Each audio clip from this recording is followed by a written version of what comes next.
வணக்கம். நான் சித்தா டாக்டர் அனிதா யோகேஸ்வரன்.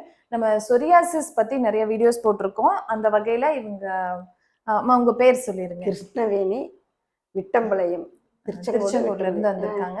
இவங்களுக்கு வந்துட்டு என்னன்னா பால்மோ பிளான்டார் சொரியாசிஸ், அதாவது உள்ளங்கை பாதம்ல வரக்கூடிய ஒரு வகையான சொரியாசிஸ். அதனால உங்களுக்கு 1 வருஷமா இருக்கு இல்லைங்களா? அது இருந்தப்ப உங்களுக்கு எப்படி இருந்துச்சு? என்ன தொந்தரவெல்லாம் குடுத்துச்சு? நடக்க முடியாம இருந்ததுங்க. கால் வெடிச்சு இருந்தது. கையில வெங்காயம் கூட தொளிக்க முடியாம இருந்ததுங்க. சரி, நல்லா இருக்கு. கையில எப்படி இவங்களுக்கு வந்துட்டு புண்ணு மாதிரியே இருந்தது இல்லைங்களா? கை வெடிச்சிட்டு ரத்தம் வர்றது அந்த மாதிரி. கை இதெல்லாம் புண்ணு வெடிப்பா இருந்ததுங்க. சின்ன சின்ன வெடிப்பு. ஆனா புண்ணு மாதிரி பாக்குறதுக்கு புண்ணு மாதிரி தெரியாதுங்க. சரி, அப்படி அது மாதிரி இருந்ததுங்க. ஓகேங்க.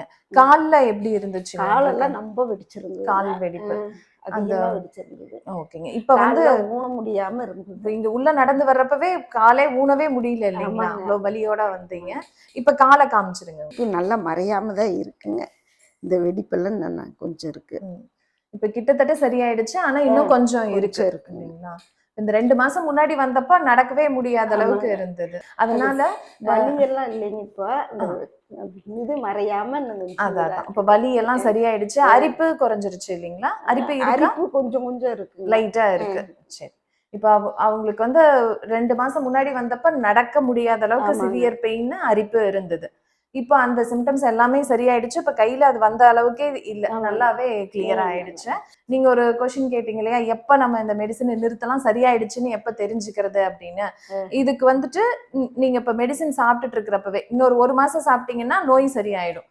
ஆனா இன்னொரு மாசம் மெடிசன் சாப்பிடணும். இன்னொரு 2 மாசம் சாப்பிடுங்க. இந்த 2வது மாசம் மருந்து சாப்பிடுறப்பவே உங்களுக்கு ஸ்கின்னுக்கு எதெல்லாம் ஒத்துக்காது. இப்ப புளி சேர்த்துனா, கத்திரிக்காய் சேர்த்துனா உங்களுக்கு அரிப்பு வருது இல்ல?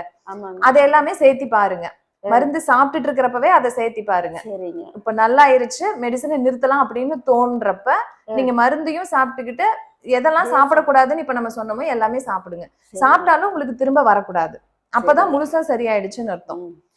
ஏன்னா இப்ப நிறுத்திக்கலாம் அப்படின்னா இப்பவே உங்களுக்கு கிட்டத்தட்ட நல்லா ஆயிடுச்சு. இப்ப நிறுத்திக்கலாம்னு நீங்க நிறுத்தக்கூடாது. நிறுத்தினா எப்படி இருந்தாலும் நம்ம புளி போடாம கத்திரிக்காய் சேர்த்தாம நம்ம இருக்க முடியாது.